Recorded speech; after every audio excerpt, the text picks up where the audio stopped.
So talent and workforce has been a huge priority for the Alliance for quite some time.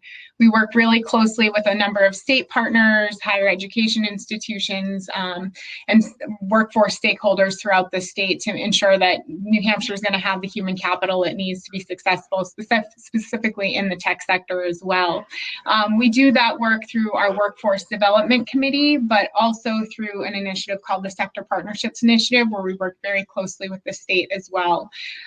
So given our current environment and the pandemic, Jeremy had a wonderful suggestion that we can't forget about internships. You know, we know that a lot of employers are probably heads down, deep in their work, just trying to get through this, trying to imagine what life on the other side is going to look like. But for us, talent retention and attraction is a key priority, and we want to make sure that we're creating an environment that allows New Hampshire to have a robust talent pipeline for years to come, regardless of sort of what things look like post-COVID. So we're thrilled again to have all of the participants here, but specifically the panelists as well.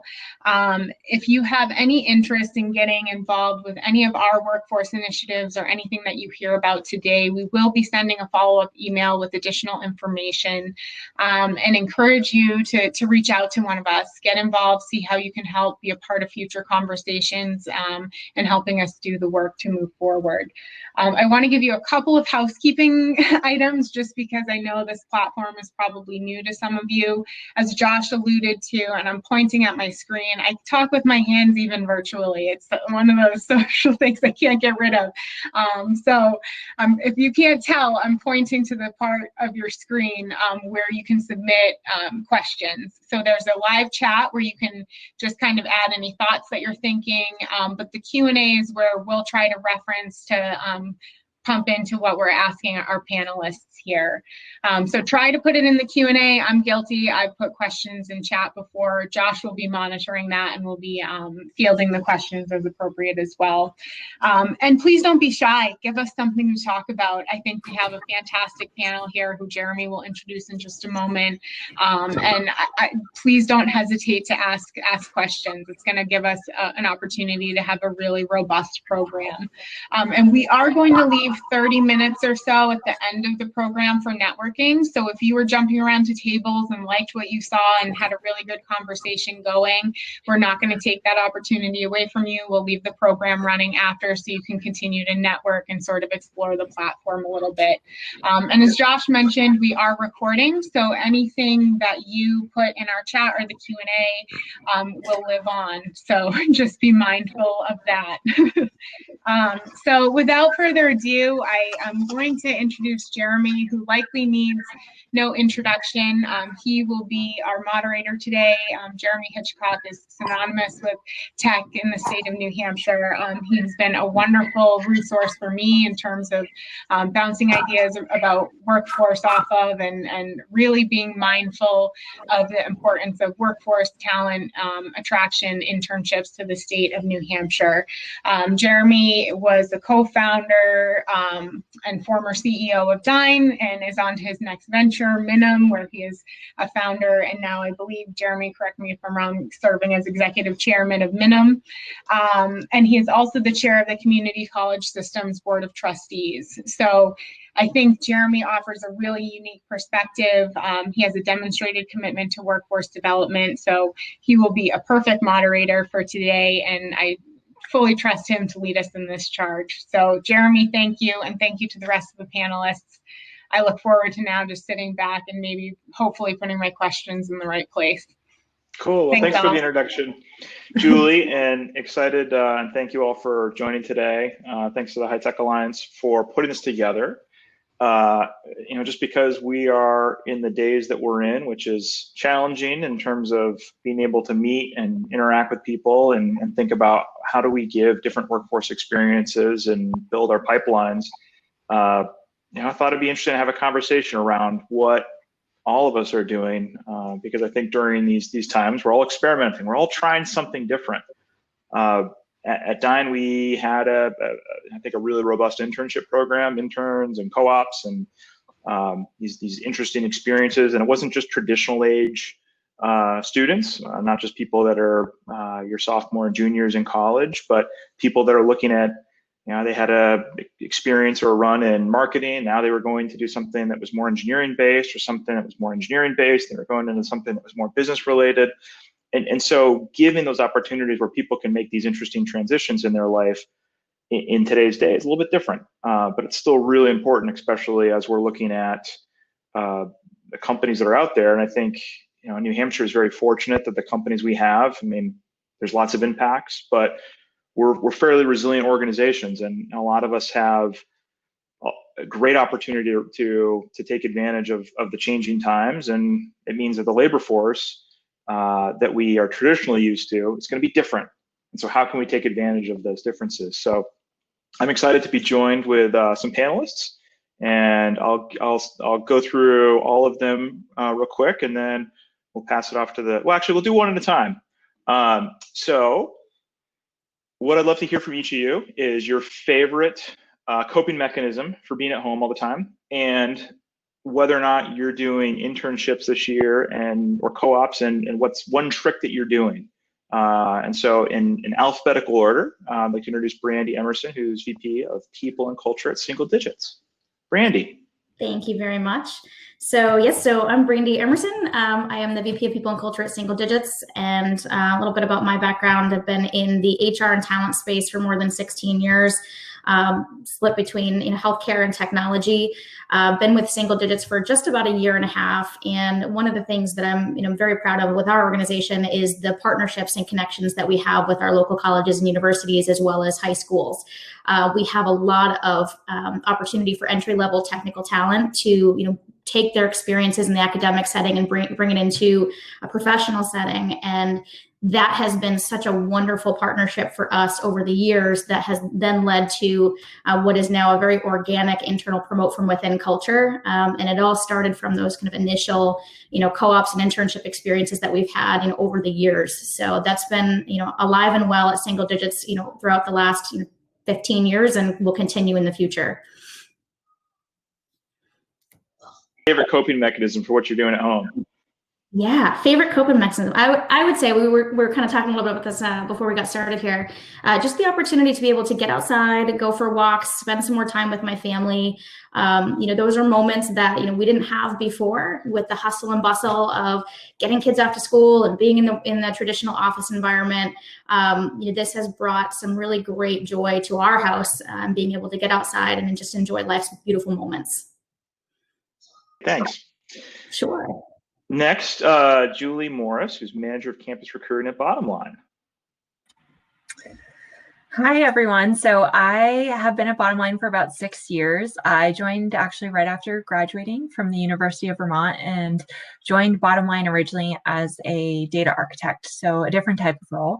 But I actually came through what was our campus program, and we didn't really have anyone running it. So I did that in addition to my role for a couple years, and then actually switched over to the team about 2.5 years ago, and started really trying to build out the programs that we have, which included really kicking off more of an intern program. So we'd always have interns, but we didn't really have a program around it. It was hard to know kind of who the other interns were if you came in as an intern. So we just worked on adding a lot more structure and, adding some exciting workshops, different things like that. So last year was actually our first year where we had more of a structured program. This year we do have the program again. It's going to be exciting because we're doing it virtually, so it's something else new. We don't have any, current openings. It is full for the summer. We only have about 25 come through each year. And okay, how am I coping? I'm running a lot. I don't know if that's a good thing or a bad thing, but getting back into running. And then something interesting that we're trying to do with our internship to try to kick off with having a lot of that community feel is we're actually making it kind of like a spirit week in the first week, where we have like different things for each day. The first day being kind of university day, where you go to all of your sessions, like representing your school, and having other people who are going to be doing those sessions to take part in it. So trying to do little things right off the bat to really make it feel like you're all together, even though we're not. So, yeah. Yeah, it's I think, you know, I too have been starting to do the running thing, and I can't tell if it's good or bad. I mean, it's something to do differently, but it's, man, it's the time is just different, but you get to enjoy the outdoors more. So that's nice. Yeah. Thank you. So Gretchen, president at NHTI, you're on the other side, you're on the supply side. Yes. So tell us what's different and what you're doing to cope. I guess I'll talk about coping first. I'm not running. I'm definitely not doing that.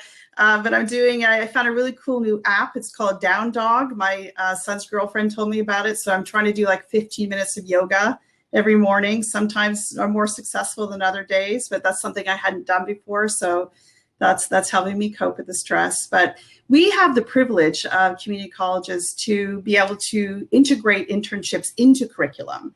And I think that is so important. All new curriculum that is going through, I'm encouraging either co-ops or internships or clinicals or any type of work experience is absolutely necessary. And that's what it is. It could be work through projects, through our interns, micro projects.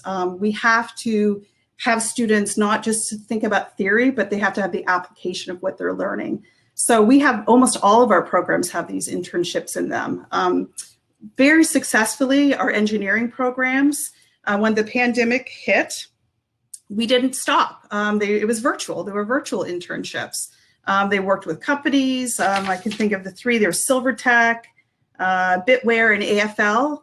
Our students learned programming on their own. They did like front end, back end, website designs. It's very meaningful work. So we absolutely know the importance of that, and we integrate that into our curriculum. But we're also very much partners with our industry members. So we're mentoring. We don't just say, okay, student, head off there and, good luck. We connect with our industry because we know that both you have to mentor and we have to mentor the students as well, because we want it to be successful. We want them to learn, and we want you to get value out of it too. So we're really connected with you, and we make sure that our students have a good experience as well as the industry. Great, thanks. And Will Stewart, Executive Director at Stay Work Play. Thank you, Jeremy. Been over at Stay Work Play for almost 3 years now. And if anyone's not familiar with the organization, we're a statewide nonprofit whose aim is to attract and retain more young people here in the Granite State. It's important for a number of reasons. One, we're the second oldest state in the country. Pre-pandemic, at least, I haven't seen the latest job numbers, but traditionally have one of the lowest unemployment rates in the country. And we're the #1 exporter of high school graduates who want a 4-year degree. So nearly 61% of those high school graduates who want a bachelor's degree leave the state to go pursue it. Some come back, but a lot don't. So we have some challenges when it comes to attracting and retaining a workforce for all of our companies' futures. And we have a number of ways that we're addressing this issue at Stay Work Play, but really internships are a very big priority for us. And I'll talk a little bit about it later, why and how and kind of the importance, but we're very big, and we are doing all we can to get more companies offering more internships across the state, big, small, everywhere in between. And it's not just something that we preach at Stay Work Play, we practice it as well. And actually earlier this week just began onboarding 2 summer interns. And might not sound like a lot, but we like to say we're a small but mighty team of 3 full-time staff. So we're almost doubling in size thanks to interns for the next couple of months. So we're excited about that. And of course, like you said, Jeremy, we're all kind of experimenting and seeing what's working and how it's all going to work virtually. But so far, so good.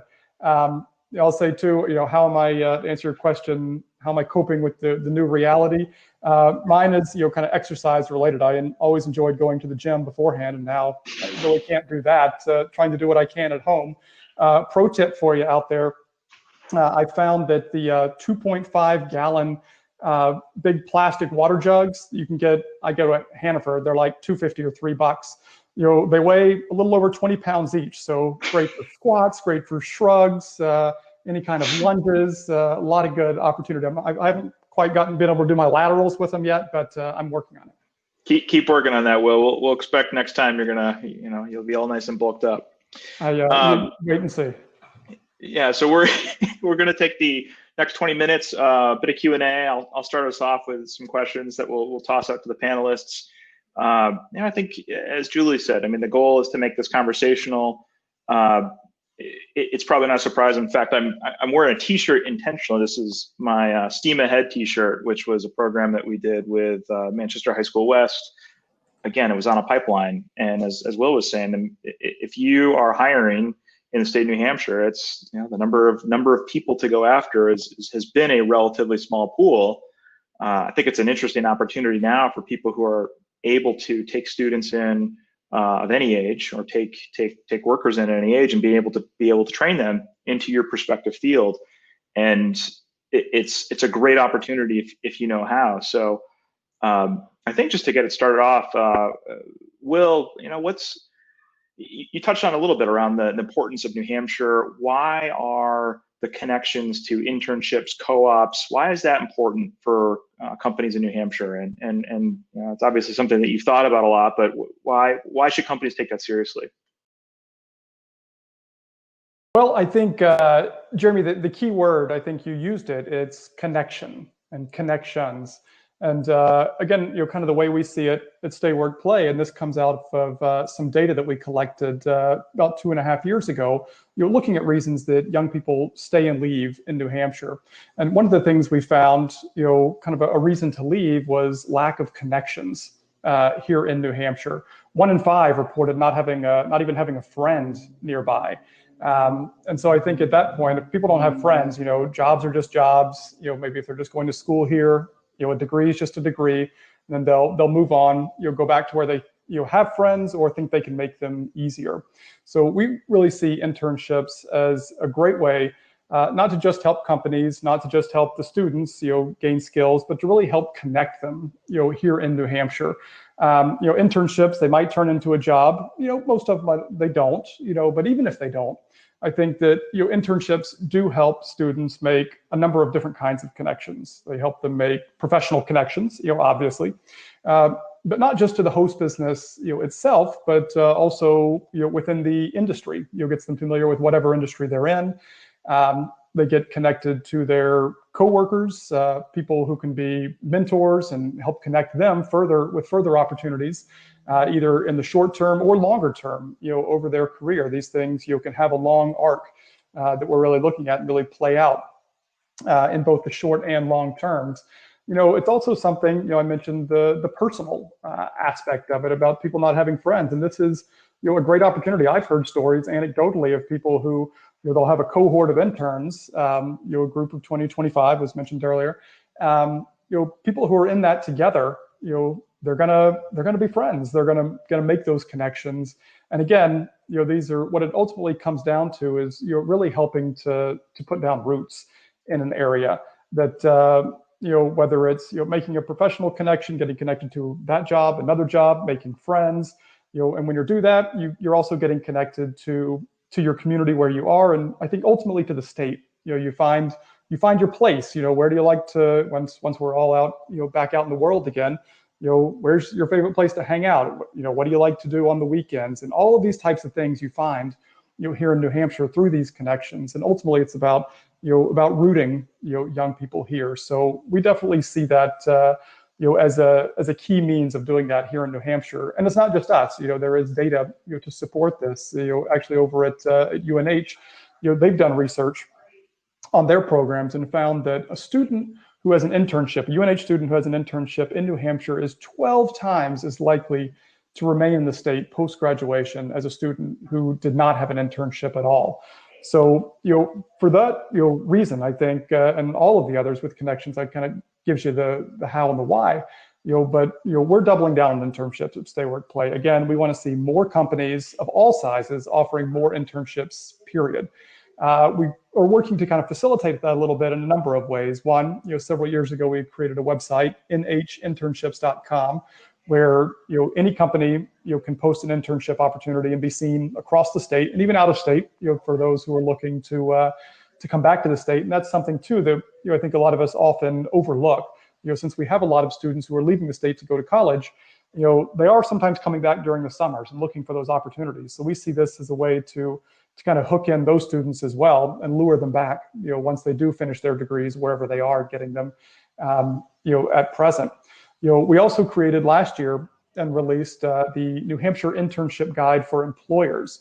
One of the things we found in talking to a lot of employers, particularly smaller employers who might not have their own HR departments to kind of oversee and stand up internship programs, is maybe be like, well, this sounds great. I'd love to have an intern, but it's just so much work and I don't know what to do. And like, when do you pay them and when do you not pay them, and academic credit versus not, and just so many legalities. What do I do with, foreign students, and all these questions.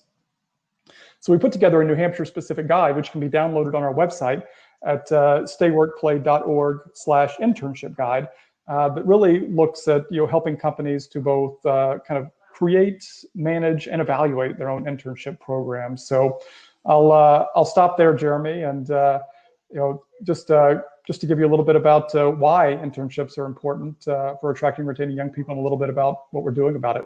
Definitely. And Will, if you could put a couple of those links in the chat channel. I know that I've seen those guides before. They're super helpful because it's sometimes if you're starting off on this, what do I do? How do I get started on this?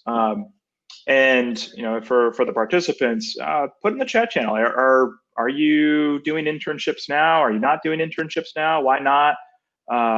Let's keep that conversation going. Brandi, you talked about, I think, some of the best reasons why to have an internship program is that you have this natural pipeline where more difficult to fill roles, all you do is you find your people that you hired 2-3 years ago, and suddenly they're now trained to take on those skills that are almost impossible to find. So Brandi, what goes into creating that pipeline, that strong internship program? I mean, how did you guys get started, and what are some of the considerations that you've learned over time? Yeah, it's a great question, and I think a lot of the things that I would highlight as being core to a successful internship program you'd probably find in the Stay Work Play Guide even. But really the core of it, and this is something that Julie alluded to as well when she was talking about kind of her introduction and where she came from and really kicking this program off the ground, is that for it to be the most successful that it can be, is it really needs to be a thought out, structured program. I mean, companies all over have had interns in the past, and they can be successful as a standalone for sure. But it's so much more successful if you really kind of take a step back and you think about what are the core kind of outcomes that you want to get out of this program, both for the individual student, but also the individuals that are part of their learning journey in the workplace. So, the first thing that I would say is just put some thought and structure into creating the program. And the second piece would be make sure that those internship experiences are meaningful, right? So gone are the days where you get hired as an intern and you're going in and you're fulfilling coffee orders for all the people around you. That's obviously not what an internship that doesn't happen anymore.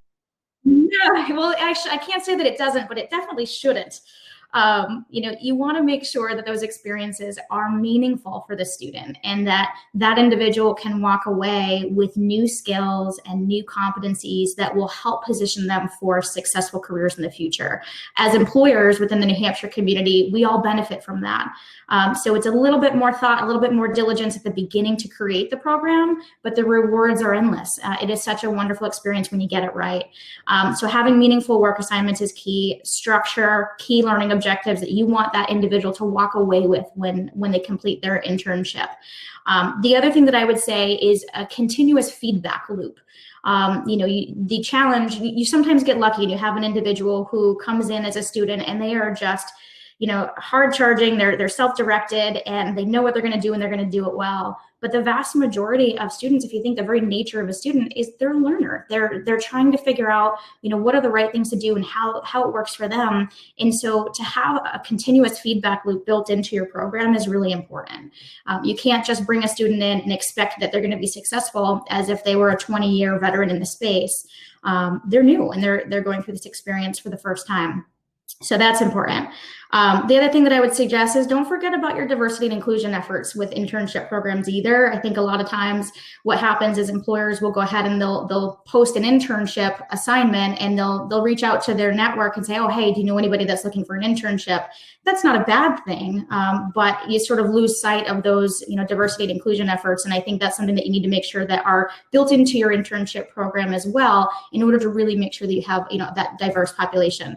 And then, two other things that I would suggest is mentoring. And mentoring doesn't have to be in the traditional sense of intern and manager.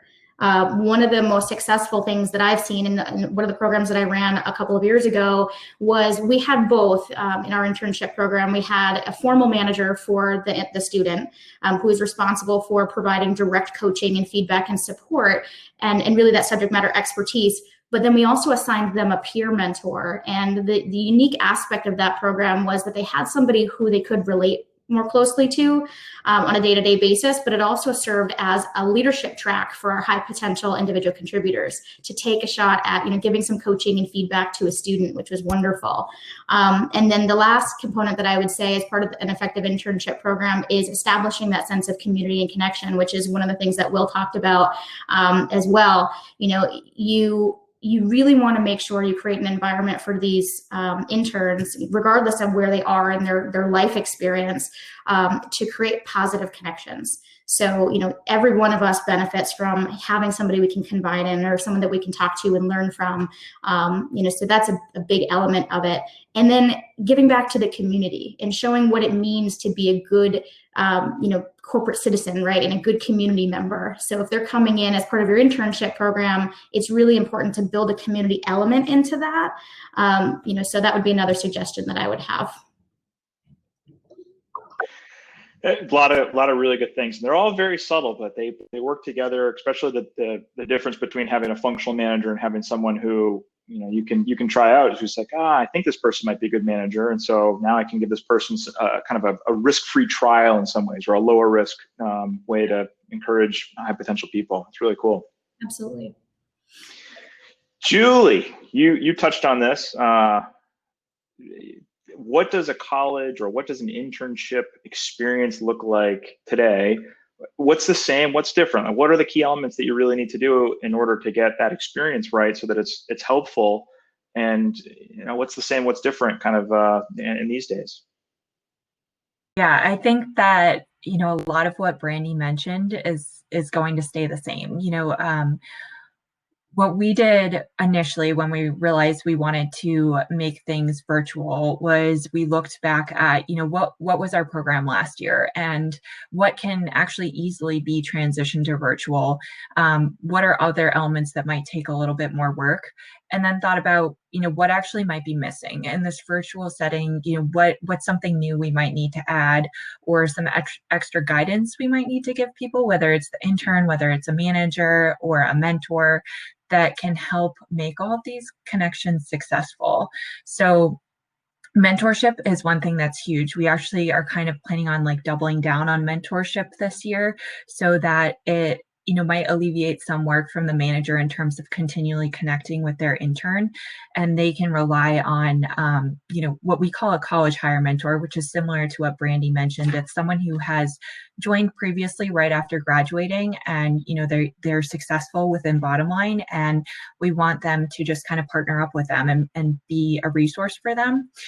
This year, we wanted to be a little bit more intentional about those. So we actually had all of our interns already complete a survey with more information about themselves. And then we used that to pair them with their mentors in hopes that they can create that connection a little easier right off the bat, and it's not as forced. So finding something that they have in common. I think the other thing is really just the structure, making that structure more visible to the interns, more visible to the managers.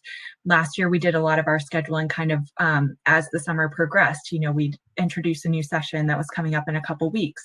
This year, we're trying to get everything set in advance so that we can share that with the interns. We can share it with the managers. They know what's coming. They know the time commitments. And so they can use that to their advantage in planning out their intern's day.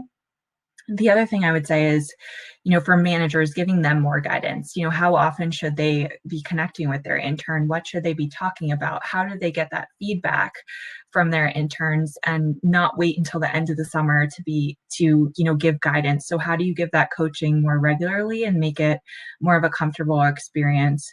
I think that piece is huge. We're actually doing it on our end too. We're adding what we call an intern retrospective at the end of each week, where we'll just circle up with all of the interns and say, what went well, what didn't go well, what was the best thing that happened to you this week?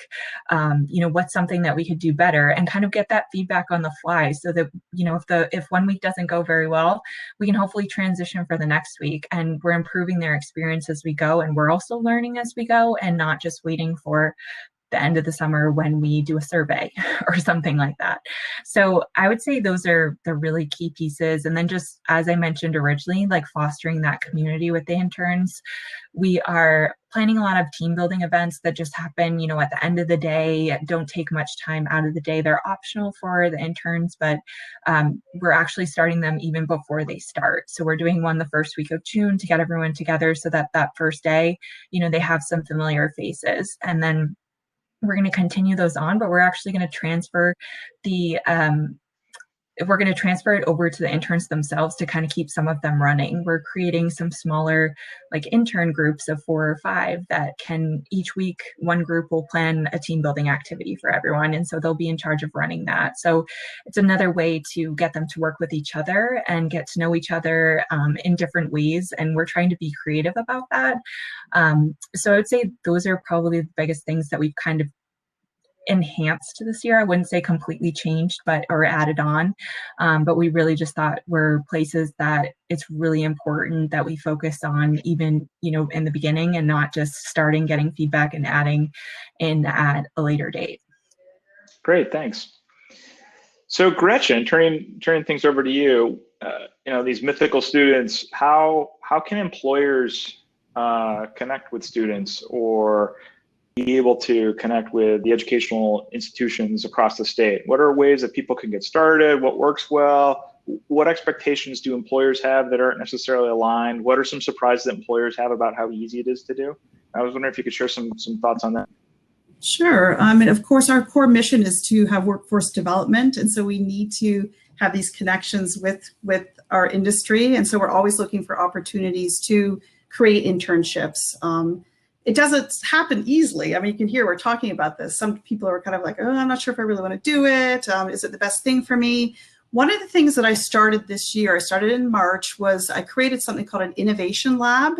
It's a space for collaboration between industry, our faculty, and our students. So it's not an internship, but it's a way for the industry to learn about the competencies that our students have, the skills that they have, and then they work on projects together. So they're little micro projects that can be completed in a semester. There are usually requirements of the program. So the students have to have like a capstone, or they have to have some kind of special project. So instead of just coming up with projects out of our imaginations, we want them to work on real life projects. So that is sort of establishing the relationships with industry.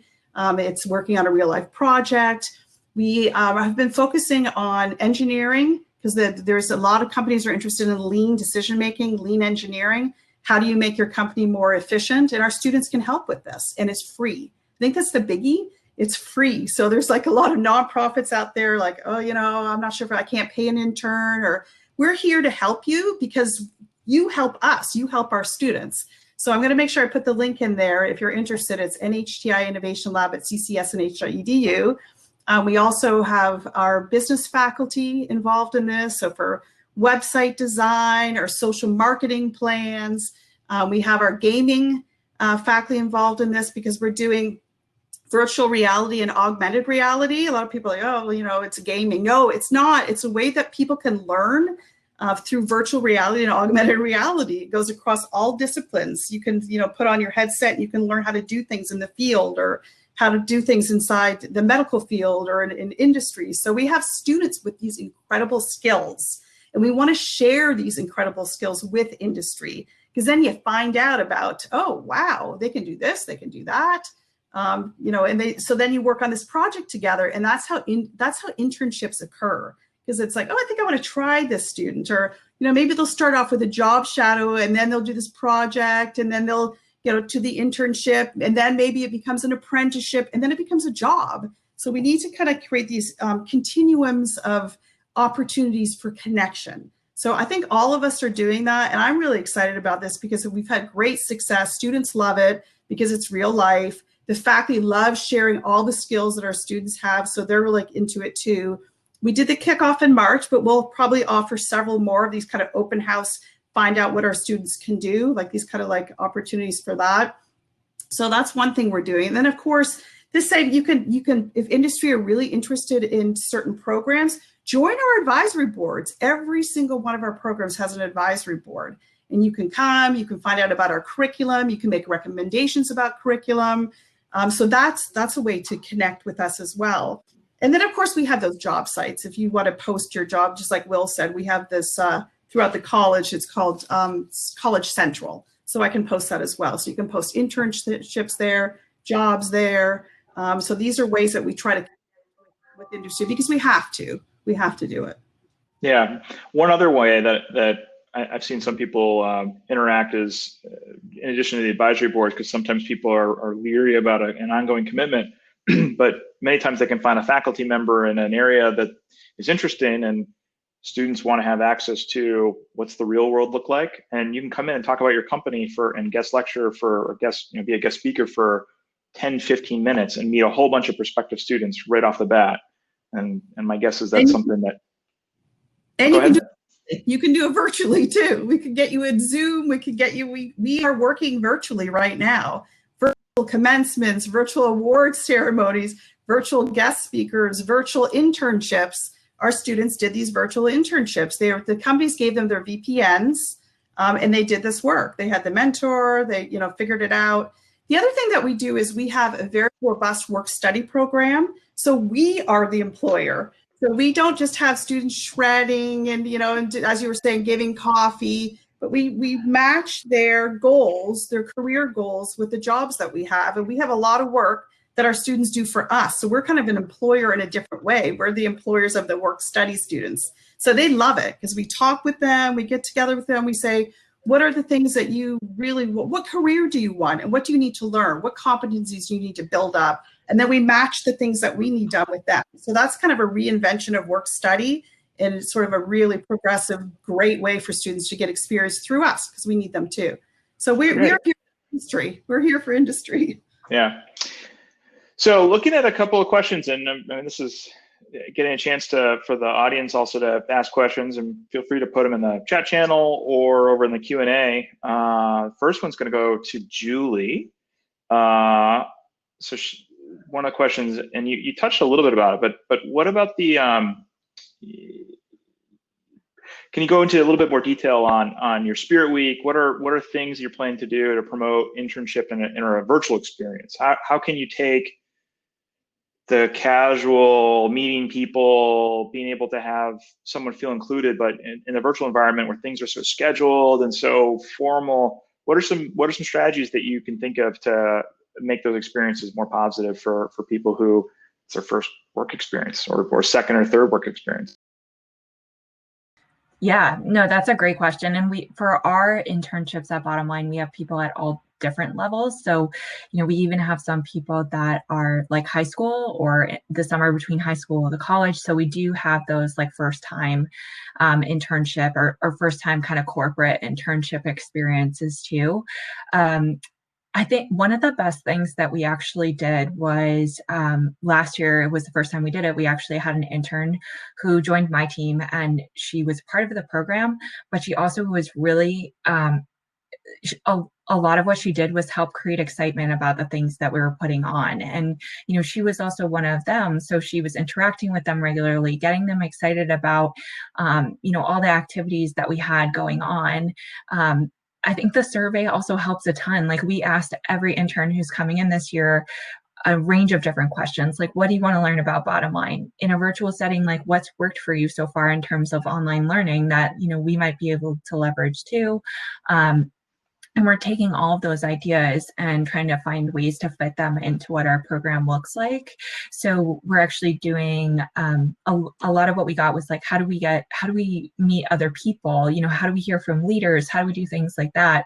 So we're doing an innovation speaker series for them, which will probably be a bi-weekly event where we pick different people within Bottomline who can speak to maybe like our UI UX team and like what's happening there, what's innovative there, what are they doing that's helping Bottomline?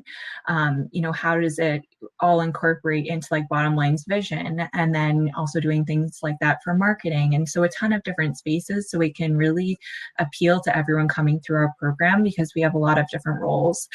we're also doing like workshops where we can do like project management or even LinkedIn, and helping everyone get on LinkedIn, and especially in this virtual environment, figure out how to use it. Another thing is that we do, we'll do team building throughout the entire time. So I think that's really a big thing. Like every Monday for us is going to end with a virtual team building event, so we can really kick off the week, like getting together and, really just talking about things and, seeing how things are going. We might do trivia. Like we're really trying to look into a lot of different things we can leverage to get people engaged.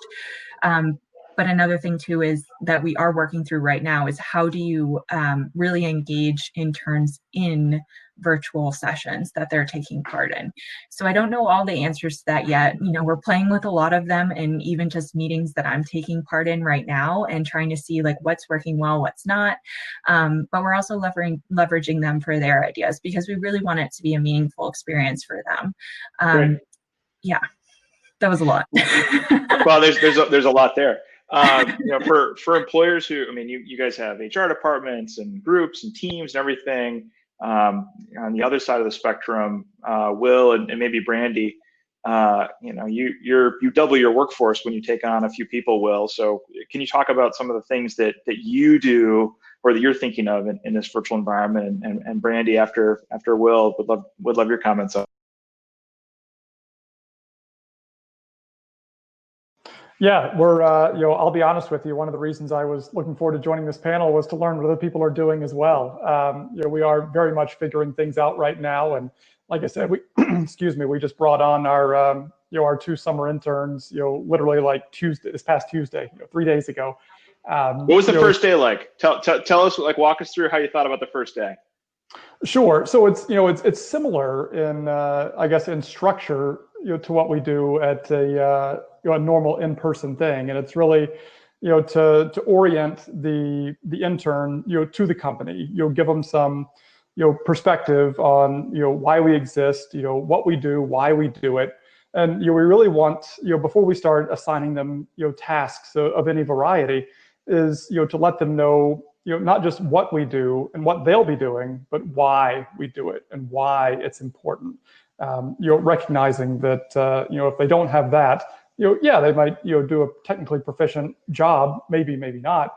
But I think, for us, it's, starting with why, to quote the title of the book, to really get them, engaged. And, I think they are anyway, people who, it's been our experience, the people who apply to be interns at Stay Work Play are very motivated by the mission. So they don't need a lot of selling, but it's always a good, reminder.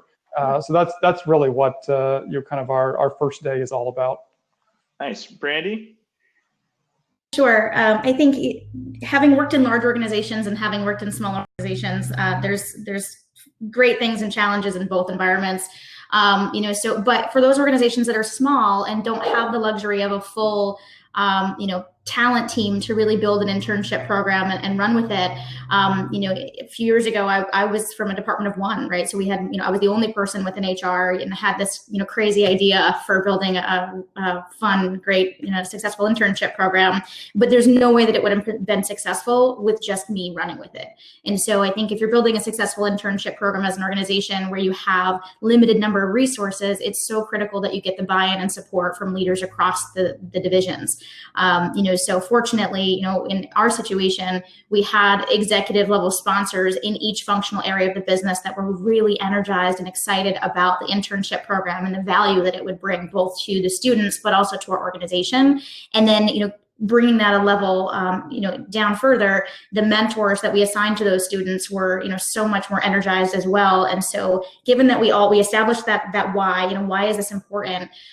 We were able to create a program that just sort of kind of took a life of its own and didn't need to be kind of managed on a day-to-day basis from an HR perspective, which was wonderful. The students ended up getting a great experience, and our leaders and mentors that we assigned had an even better experience. So there's ways to do it. If you're small or if you're a large organization, you can get creative with it and have some really great outcomes.